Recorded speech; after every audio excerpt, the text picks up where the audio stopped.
Alors, j'ai pas vraiment de livres que j'offre toujours à un enfant. En tout cas, on va dire une sélection de livres que j'offre, aux enfants autour de moi.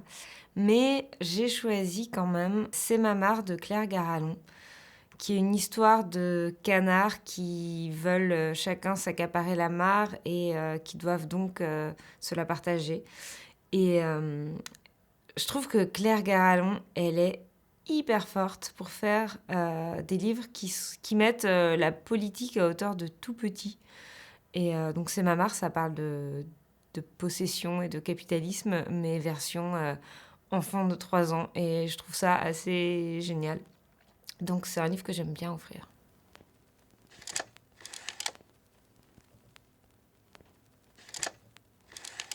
C'est un livre qui s'appelle Halt, on ne passe pas, dont le principe est super intéressant. En fait, c'est un livre dans lequel les personnages n'ont pas le droit d'aller du côté droit. Parce qu'il y a un genre de général un peu dictateur qui a décidé que personne n'avait le droit d'aller sur la page de droite, au cas où un jour il voudrait faire son apparition quelque part. Et à un moment arrivent des enfants qui sont en train de jouer au ballon. Et manque de bol, un ballon passe à travers la frontière et arrive du côté droit. Et là, tout le monde se demande, mais qu'est-ce qu'on va faire? Qu'est-ce qui va se passer? Et je trouve cet album assez incroyable parce qu'il raconte comment on obéit déjà à des règles absurdes sans les questionner. Enfin, en les questionnant, mais on obéit quand même. Et surtout, il montre comment les enfants, eh ben, par ce simple fait d'être des enfants, ils vont transgresser cette règle absurde et ils vont tout chambouler. Et je trouve que c'est un livre qui apprend beaucoup aux enfants, mais aussi aux adultes, sur notre obéissance absurde parfois à certaines règles.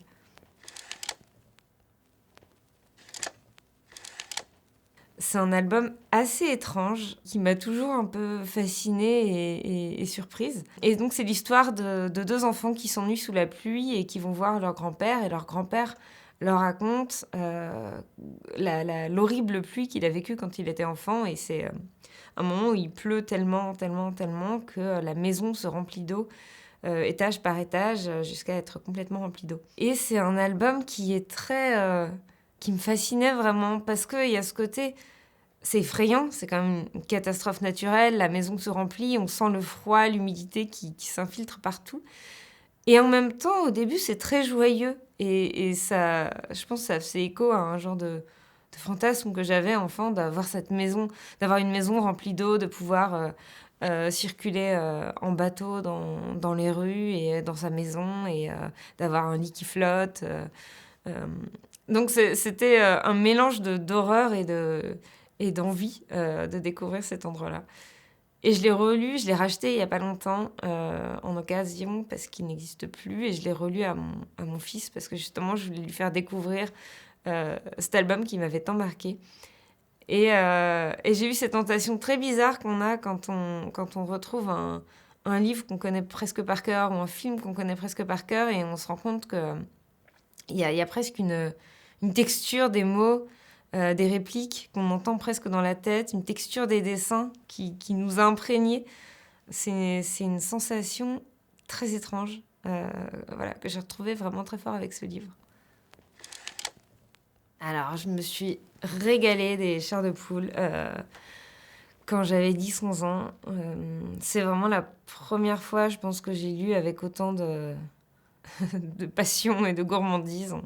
On se les échangeait en classe, je me souviens, avec mes copains et mes copines. Je me souviens de la malédiction de la momie qui faisait très peur. Je me souviens de cette histoire de photos aussi, d'appareils photo qui fait disparaître les gens. Il y avait une histoire de parc d'attractions aussi maudit ou hanté, je sais plus très bien.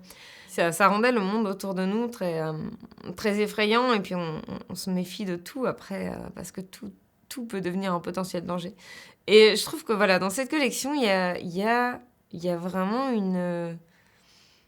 un monde, une atmosphère qui est commune à tous les livres. Il y a quelque chose. C'est pas des livres horribles, c'est pas des livres euh, gore où ça reste très fantastique. Et puis ça se finit bien parce que c'est pour les enfants, mais c'est des livres quand même qui créent un sentiment d'étrangeté euh, face à tout ce qu'on a de familier. Et ça, c'est très fort, et je pense que ça marque quand on est enfant.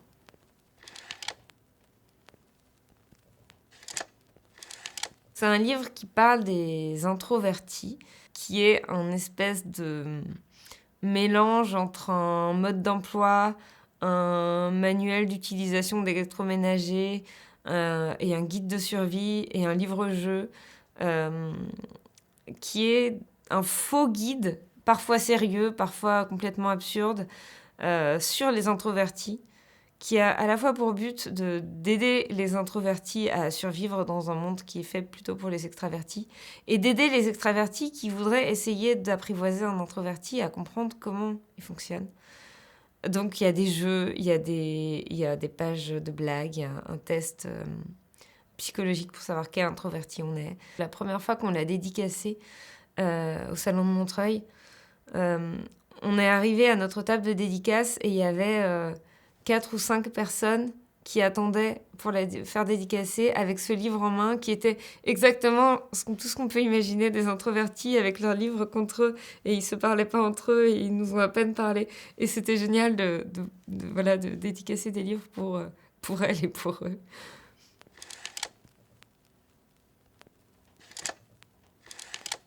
En fait, Baya, elle vit sa première histoire d'amour et c'est super. Et c'est une belle histoire d'amour avec un garçon qui est vraiment chouette, qui est vraiment très doux, très respectueux, gentil, à l'écoute. Mais Baya, elle se sent enfermée dans cette histoire d'amour et dans ce couple, dans cette entité qu'est le couple. Comme elle, j'ai vécu une très chouette première histoire d'amour. Et comme elle, mais sauf que je ne l'ai pas compris à l'époque, je me suis sentie enfermée dans cette histoire et je pense que c'était trop tôt pour vivre ça. C'était trop tôt pour me, pour me dire que c'était quelque chose qui allait durer. Et puis moi aussi, je voulais partir, je voulais aller loin et je ne voulais pas me sentir attachée encore à quelque chose de mon adolescence. Mais moi, je l'ai pas compris et donc j'ai pas su l'expliquer et j'ai fait un peu n'importe quoi. Et voilà, et 17 ans après, je pense, j'ai compris ce qui m'était arrivé, j'ai compris ce que j'avais vécu, ce que j'avais ressenti et sur lesquels j'avais pas de mots. Et j'ai écrit ce livre un peu pour ça aussi, pour mettre des mots là-dessus et pour que peut-être d'autres filles de 17 ans qui vivront ça sauront mieux comprendre ce qui leur arrive. Et donc voilà, en ça, le personnage de Baya, il reste très très proche de moi, même si sur plein d'autres aspects, il a sa propre personnalité.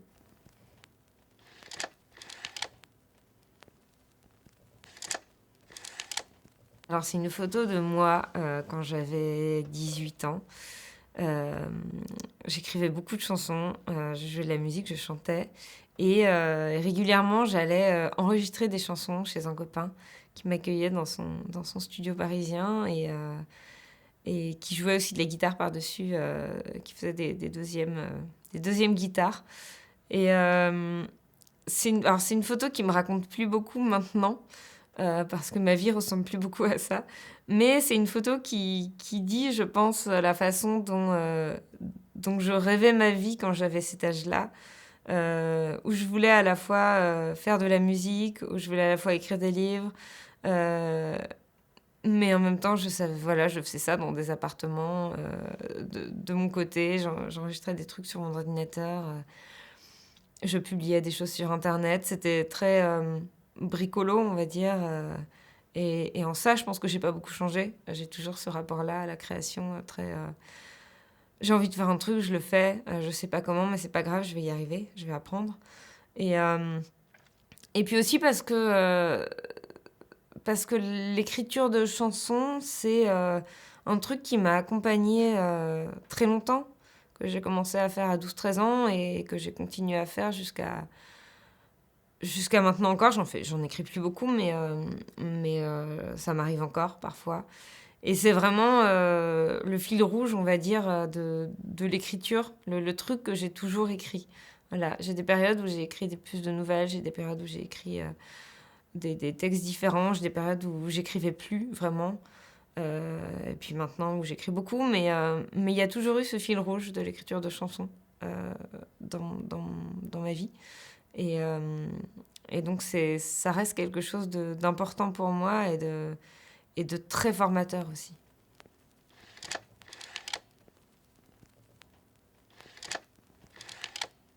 l'endroit que je regarde peut-être le plus, hem et qui m'ouvre le monde au moins autant, sinon beaucoup plus, que des paysages, c'est ma bibliothèque. Et c'est vraiment, c'est un mélange de livres que j'ai aimés, de livres qui sont des compagnons de route, et qui sont là parce que j'ai décidé de les garder, et de livres rêvés parce que des livres, il y a aussi plein de livres que j'ai pas encore lus. C'est vraiment le monde qui est là, pour moi dans une bibliothèque, parce qu'il y a tout, il y a vraiment de tout.